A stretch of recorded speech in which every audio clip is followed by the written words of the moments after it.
समझ ले कि शरद पवार समेत पूरे विपक्ष को जोर का झटका 2024 से पहले लग गया है। लेकिन बयान क्या क्या आ रहे हैं जरा हम आपको बता देते हैं। अजित पवार कह रहे हैं कि पार्टी का नाम चुनाव चिन्ह हमारे साथ है। वो इसका जवाब क्या दे रहे हैं?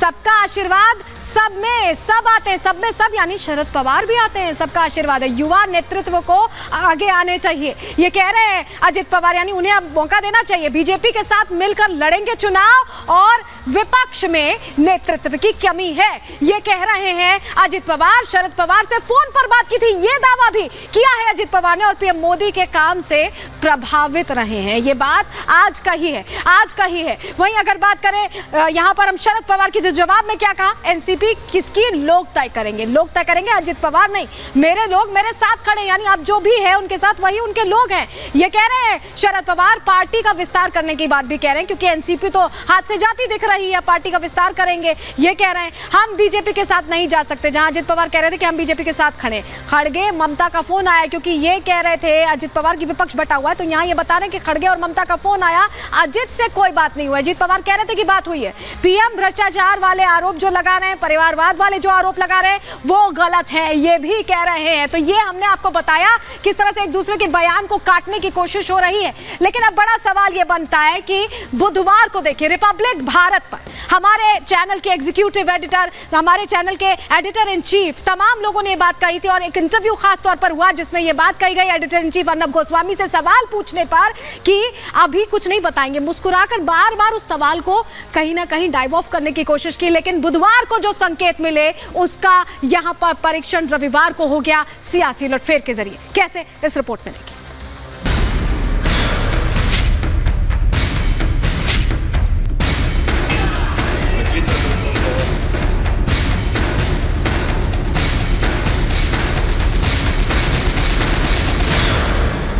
बाद 13 अप्रैल को आपके और शिंदे जी के साथ अजीत पवार की मीटिंग हुई, तो मैं आपको बहुत डायरेक्ट सवाल पूछ रहा हूं फडणवीस जी, क्या अजीत पवार इन पर्टिकुलर आपके बैकअप प्लान हैं या थे? मैं और पूछूंगा, मैं फिर से पूछूंगा, आप याद करने की कोशिश कीजिए। नहीं, मैं भूलता नहीं हूं। हम लोग दुश्मन नहीं है, हम पॉलिटिकल राइवल्स हैं। एक्चुअली इट्स फैक्ट, स्टोरीज बहुत स्टोरीज नहीं है, स्टोरी है। मैं आपको बताता हूं, कांटेक्ट हुई थी कि नहीं? आपकी डिस्कशंस हुई थी कि नहीं शरद पवार के साथ? नहीं। शरद पवार के साथ याद करिए, होगा जरूर होगा। आप डिनाई कर रहे हैं। नो, आप इंसाइट कर रहे थे अजीत पवार को, आप सपोर्ट लेने को तैयार है अजीत पवार। क्या एनसीपी आपकी प्लान भी नहीं थी? बिल्कुल नहीं। महाराष्ट्र के सियासी घमासान की इनसाइड स्टोरी क्या है? कितने दिन पहले लिखी गई थी उठापटक की पटकथा? कौन मिला, किससे मिला, कब मिला? ये वो सवाल हैं जिनके जवाब सब जानना चाहते हैं। हम एक एक करके इन सवालों के जवाब आपको बता देते हैं। महाराष्ट्र की सियासत में आने वाले भूचाल के संकेत 4 दिन पहले ही मिल गए थे। रिपब्लिक भारत के editor in chief Arnab Goswami ने देवेंद्र फडणवीस से 28 जून को एक्सक्लूसिव इंटरव्यू में सीधे इससे जुड़े सवाल पूछे थे और फडणवीस के जवाबों से भी तभी ये संकेत मिल गए थे कि महाराष्ट्र की सियासत में उठापटक होना तय है। There was a time on 9th April. Fadnavis ji, you are a master politician. एक टाइम था जब अजीत पवार अपने पार्टी के नेताओं के साथ बात नहीं कर रहे थे, मगर वो सह्याद्री गेस्ट हाउस में आपके और एकनाथ शिंदे के साथ मीटिंग कर रहे थे 9 अप्रैल को। और मुझे लगता है जो मेरी असेसमेंट है कि you are going to open up the Ajit Pawar card sometime in the future. 1978 में शरद पवार जी ये वसंत दादा पाटिल के मंत्रिमंडल में मंत्री थे। उन्होंने वहाँ से 40 लोग निकाले, वसंत दादा की गवर्नमेंट को नीचे लाया, बीजेपी के साथ मिलकर उन्होंने गवर्नमेंट बनाई और वो खुद मुख्यमंत्री बने। तो ये चीज़ जो उन्होंने की, इसको अगर एनसीपी के या शिवसेना के लोग एक पॉलिटिकल एक्यूमेन कहते हैं या पॉलिटिकल वाइजनेस कहते हैं, तो मैंने कहा कि शिंदे जी ने क्या अलग किया? शिंदे जी ने भी उद्धव ठाकरे की सरकार में थे, वहाँ से 50 लोग निकाले, बीजेपी के साथ सरकार बनाई। तो अगर पवार साहब ने बनाई हुई सरकार ये बेईमानी नहीं है, और मैं नहीं कहता बेईमानी है, अगर वो बेईमानी नहीं है तो एकनाथ शिंदे की सरकार कैसे बेईमानी होगी? रिपब्लिक भारत के editor in chief Arnab Goswami ने देवेंद्र फडणवीस से फिर सियासी गठजोड़ से जुड़ा सवाल पूछा तो देवेंद्र फडणवीस ने इशारों में अजित पवार के बीजेपी के पाले में आने की गाथा पर लगभग मुहर लगा दी थी। आप वो क्यों करेंगे जो शरद पवार ने किया? आप और आपकी और शरद पवार की पॉलिटिक्स अलग है, आपकी पार्टी अलग है। हाँ बिल्कुल अलग है। उन्होंने कहा कि जनसंघ उस समय मेरे साथ थी, मगर देवेंद्र फडणवीस जी, सवाल मेरा ये है जी, क्या भारतीय जनता पार्टी की कांग्रेसिफिकेशन हो चुकी है? कोई किसी के साथ भी हाथ मिला लेते हैं, आइडियोलॉजी का जगह नहीं है क्या?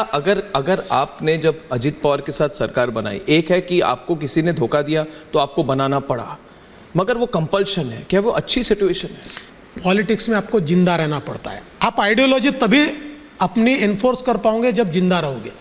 आज मुझे बताइए समाजवादी कहाँ है? ना वो समाजवादी रहे ना उनकी आइडियोलॉजी रही। हम जिंदा है। देखिए मैं बार बार ये कहता हूँ कि मैं कोई दुनिया का सबसे ईमानदार आदमी नहीं हूँ। मैं भी पॉलिटिक्स में कुछ कॉम्प्रोमाइज़ करता हूँ, लेकिन मुझे पता है कहाँ तक जाना है, मेरी सीमा क्या है। मुझे जब पॉलिटिक्स में जिंदा रहना है तो मैं पॉलिटिक्स में, अगर उद्धव ठाकरे मेरे साथ बेईमानी करके मुझे राजनीति में परास्त करते हैं तो मैं अजित पवार को साथ में लेकर उनको जवाब देता हूँ, क्योंकि मुझे जिंदा रहना है। और इसलिए ये कॉम्प्रोमाइज़ करने पड़ते हैं, कई बार करते हैं। और कोई अगर कहता होगा कि मैं नहीं करता तो ऐसा नहीं होता है। अब आपको इस नए सियासी गठजोड़ की इनसाइड स्टोरी भी समझा देते हैं। कहा जा रहा है कि इसकी पटकथा 3 महीने पहले ही लिख दी गई थी। सबसे पहले अजित पवार अमित शाह से जाकर मिले, तभी अजित ने बीजेपी के साथ आने की मंशा जाहिर कर दी। 29 जून को दिल्ली में अमित शाह, महाराष्ट्र के डिप्टी सीएम देवेंद्र फडणवीस और सीएम एकनाथ शिंदे की मीटिंग हुई, जहां कहा जा रहा है कि 29 जून ही वो तारीख थी जब दिल्ली में महाराष्ट्र की पूरी स्क्रिप्ट रेडी कर दी गई, क्योंकि 30 जून को अजित पवार ने नेता विपक्ष का पद छोड़ दिया। फिर आज उन्होंने एनसीपी विधायकों के साथ मीटिंग की, जिसके बाद महाराष्ट्र विधानसभा की मौजूदा स्थिति पूरी तरह बदल गई। अब महाराष्ट्र के सियासी कुरुक्षेत्र में एनसीपी नेता शरद पवार और बेटी सुप्रिया सुले अकेले खड़े रह गए हैं। भतीजा अजित पवार पार्टी के 40 विधायकों को किनारे कर गया है और संभाल ली है महाराष्ट्र सरकार में डिप्टी सीएम की गद्दी। Bureau report, Republic Bharat. तो शरद पवार की पावर कैसे गई, जरा जल्दी से आपको बता देते हैं। शरद पवार के रिटायरमेंट पर कड़वाहट देखने को मिल रही है। संगठन में अजित पवार को जगह नहीं दी गई। कार्यकारी अध्यक्ष सुप्रिया सुले को बना दिया गया और इससे नाराजगी बढ़ती गई। पार्टी के पोस्टर से भी अजित पवार को गायब कर दिया गया। पार्टी में अजित पवार की पावर जैसे कम हुई, वैसे उनकी छटपटाहट, नाराजगी बढ़ती गई। अजित की शिंदे गुट बीजेपी से बातचीत शुरू हुई। शिंदे फडणवीस की अमित शाह के साथ बैठक हुई और डिप्टी सीएम के पद पर सहमति बनी, जिसके बाद आज शपथ ग्रहण भी होता दिखाई